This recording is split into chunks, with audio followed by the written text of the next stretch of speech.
You know what hurts more than heartbreak sometimes? Not understanding it. Not knowing what happened, not knowing why someone changed, why they suddenly become distant, why they stopped trying, why they left without explaining anything. And maybe some of you watching this video are still carrying conversation in your head that ended months ago, even years. Now, you replay those moments, you reread those texts, you wonder, did I do something wrong? Was I too much? Was I not enough? And slowly, what starts as confusion becomes self torture. So, in this video, I want to help you understand why the human mind struggles so much without closure, why we start blaming ourselves, why this pain enters the future relationship, what psychology says about ghosting. And at the end, I'm going to give you a practical reframing exercise that you can actually use to stop mentally chasing those answers and so that it never come again. And I really want you to stay till the end because this is just not motivation. I want this video to give you some tools. But before I start, let's do one thing. I want you to think about someone who left you without properly explaining why. Could be a relationship, could be a friendship, could be even a family. Now, ask yourself very honestly, what hurts more? The person leaving or not understanding why they left? Pause there for a second, because psychology has something very interesting to say about this. Human beings are meaning-making creatures. Our brain constantly tries to make sense of things, That is how we survive. When something painful happens and we understand it, the brain slowly processes it. But when something emotionally important ends suddenly, abruptly, the brain treats it like an unfinished task. There's an actual psychological research called Zeigarnik Effect. Now, it shows that unfinished experiences stay longer in our mind than the completed ones. And that's why your brain keeps revisiting those old memories.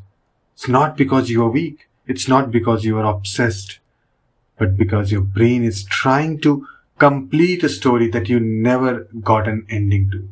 And this is why things become dangerous and complicated. Because when the brain does not get answer, it creates them. Now, this is the most important part that people don't realize.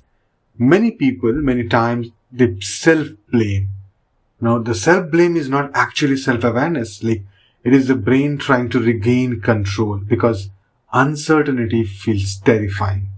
Think about it. Now, sometimes people would rather believe that I ruined the relationship than accept I may never fully understand what happened. Because at least the self-blame gives the illusion of that certainty. And this is why after heartbreak, people start becoming detectives of their own, of their own personality. Now they analyze everything. My tone changed there. I should not have said like that. Maybe I become emotionally needy. Maybe I was very difficult to love. And slowly, painful event becomes an identity. Now, from I experienced rejection to I am rejectable. Now, this shift destroys people emotionally. Now, let me give you an example. And I think many of you will be able to relate to this. Imagine someone gets ghosted after a long relationship. At first, they're angry, they're confused. Then suddenly, they become analytical. They replay every conversation, every fight, every silence. And finally, they create a conclusion. And that is, I destroy relationship. Now here's the scary part. That conclusion enter into the next relationship. Now, they overthink more. They need reassurance more, fear of abandonment is more. A delayed reply feels threatening. A small change in tone feels dangerous. And without even realizing it, they start damaging something good because they're still emotionally reacting to something unfinished from the past. And this is why unresolved emotional wounds repeat themselves. Not because people want suffering, but because the nervous system remembers the pain. And I also want to say something very important here. Not everybody leaves without closure is evil. Sometimes emotionally immature people do not know how to communicate the difficult feelings. Sometimes people ghost because they avoid confrontation, they fear guilt, they are emotionally overwhelmed, or they themselves do not fully understand their emotions. Researchers around this avoidant attachment and conflict avoidance shows that many people disappear because escape feels much emotionally easier than honesty. And listen to this carefully because some of you really need to hear it. Sometimes people disappear not because you are worthless, but because disappearing was easier for them than to explaining themselves. And that's has more to do with their emotional capacity than your worth. Now, I want you to involve in something. This is a workshop part of this video, and I genuinely want you to do this with me. Take a paper and or open up your notes app, whatever it is. Right. Write down the painful experiences your mind keeps repeating. Maybe like, I was not enough, I was too emotional, I always get abandoned, nobody stays with me. Write it down with pen or type it. Take a pause, write that, and come back when you're done. I hope you did that. Now, here is the important part. Once you have written it, I want you to challenge your brain. Now, I don't want you to be over positive. Right? I want you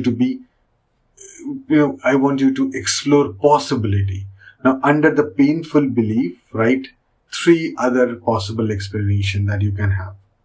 Not over positivity, but not comforting lines, but possible explanation. For example, it could be, they lacked emotional maturity. They feared confrontation. They were emotionally unavailable. Maybe they wanted connection, but, could not really sustain an intimacy. Maybe their silence is more about their coping style than my worth. Now, if you have noticed what you did, that your brain started with one painful story and treated it like an absolute truth. But psychologically, there were multiple possibilities. This is what we call a cognitive reframing. And no, reframing does not mean denying pain. It does not mean denying the reality. It means refusing to worship the most painful interpretation as the only truth. This changes emotional healing completely.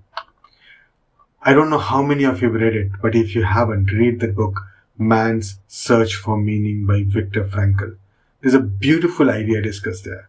Franklin explained that human suffers deeply when they cannot create meaning from pain. And many of us trying to create that meaning from the rejection. And many of us trying to create meaning from rejection by turning ourselves into that problem. But maybe healing becomes when you stop using someone else's silence as evidence against yourself. Maybe closure is not always an explanation from another person. Maybe closure is the moment when you stop putting your self-worth on trial. I want to leave you with one final question. If someone could live your life without explaining themselves properly, why are you giving them the power to define your value? Think about it carefully, because not every chapter of life comes with answer. Some people leave carrying explanation you never hear, But healing does not begin when you finally understand why they left. Healing begins when you stop turning their silence into proof that something is wrong with you. And if this video helped you understand your mind a little better, let me know in the comments. Please subscribe to help me create more such content. And leave in the comment what is one narrative about yourself that you're trying to let go of. Take care of yourself. Thank you. See you soon.